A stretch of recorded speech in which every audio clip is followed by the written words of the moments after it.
Yo, it's your boy Ado. I'm going to be showing you how you can get team of the season so far, Idrissa Gueye, new objective player. I'll be showing the quickest, most efficient way possible, and I'll be doing a quick player review for him at the end, analysing some of his stats, traits, work rates, that sort of thing. Okay, so we've got 4 objectives as we do usually. First one, score a goal in 2 separate rival matches using Senegalese players.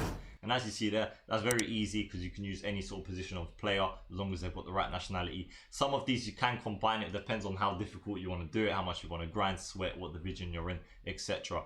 For example, this one you need the Premier League player with 3-star skill moves maximum, and this one you need 3-star weak foot maximum. So you could obviously get a Premier League player that's 3-star, 3-star, and do them both in one. This one, score and assist in 6 rival matches using League One midfielders, and you can combine it with this one if you use someone like Idrissa Gueye, but his shooting is not good. So it does depend how much you want to sort of make it quicker and easier for yourself. Okay, so first objective is obviously score a goal in 2 games with Senegalese players. You've got these sort of players here. Obviously Idrissa Gueye, like I said, they ain't got great shooting apart from the new objective card. You've got Caesar, Ismaili Sarr. They haven't really got great shooting, and I put a price cap at 20k because obviously you might not be wanting to spend a lot of coins doing this objective. But the best player, in my opinion, to do it will be someone like Sadio Mane. But he's 4-star, 4-star, so he's only going to be relevant for this sort of objective here. But yeah, that's that one done. And then if we turn our attention to the next one, assist with a through ball in 3 separate rival matches using players in the Premier League with maximum 3-star skill moves. And like I said, Mane is 4-star, 4-star, so he won't work with this one.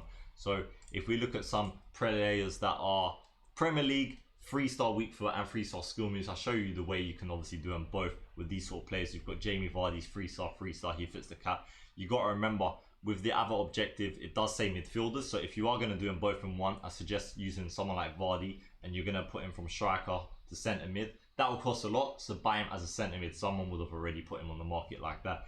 Don't need to be Vardy. There's obviously a lot of players here like you can see on the list, but I say someone like Vardy because it's just the most pacey out of these options. If you do want to make it easier, obviously you can just do the max 3-star skill moves, get rid of the weak foot, and that may give you a lot more options when it comes to doing this. Maybe you've already got Jimenez, maybe you've got some of these other players as you see on the list here. But I suggest for this one, do them both in ones because there ain't that many great options. Okay, so if we look at the other one, assist 10 goals in rivals using midfielders with max 3-star weak foot. This is what I meant by combining them both together. So yeah, those players are obviously going to be relevant for both. It just depends. If you've got other players, obviously you can use them as long as they've got a midfielder. So a left winger, for example, can be a left mid, a right winger can be a right mid, and that classes as a midfielder, or a striker in centre mid, whatever you like. The last one, score and assist in 6 rival matches using League One midfielders, and this one probably the easiest of the lot. Obviously I put a 20k cap there again, but if you was to remove that cap, you're gonna have a stupid amount of players. So if you wanted to use a Cardi, you can buy him as a centre mid. If you've got Oinsman from before, then you can run him as a centre mid, but you have to start him in that position. Actual on the card when it says striker or centre forward, it needs to actually say centre mid or cam class as a midfielder as well. You've got the pie, which you can do the same thing for.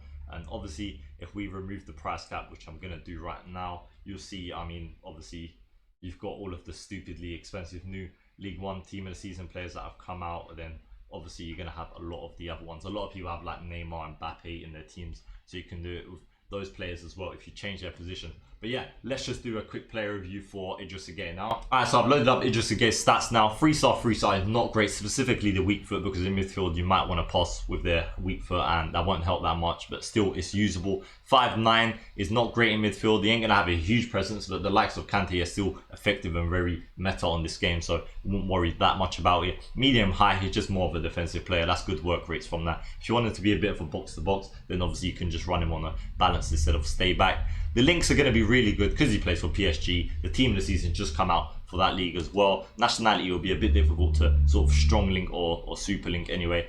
He's very pacey. Shooting stats are good apart from the finishing, which is quite a big letdown, but it's not really surprising. The short passing is really good, and the vision is 80, which I don't actually think is that great, and vision is quite important. Vision basically dictates if you're attempting a pass from midfield, let's say to the right winger, and you've got another player in between, the player might not literally see the pass and he'll pass to someone else, and then you'll be like, well, why did that pass not work? And get annoyed. Very agile, very mobile. Look at his agility, balance, the combination crazy. Even the dribbling for a CDM, he's going to feel sort of very quick and nimble. Lean body type, as I've seen online, so that's also going to make him feel more agile as well. Defensively, pretty much maxed out. Defensive awareness is a bit further from the interceptions, but that's still pretty much as good as 99. The strength is 81, which is good, and stamina's maxed out. The aggression will make up for the strength. I mean, 99 aggression is just stupidly impressive. Aggression can sort of be more important than strength in a lot of situations, how they sort of attack the ball, intercept the ball. If you're going to run a chemistry on him, I suggest you put a lot of different ones on him. Maybe a shadow if you want to give him absolute max pace instead of the anchor, because I don't think the +5 strength is that important when he's got that much aggression. Either a hunter will work, the 10-10 pace, and then give him a bit of finishing. You can use an engine if you want to make him a bit better at passing in terms of the vision. But yeah, it works. He looks like a pretty good card, I'd say. That's the end of the player review. I hope you enjoyed it. If it did help you, don't forget to like and subscribe. It's been your boy. That leaves one more thing to say. Safe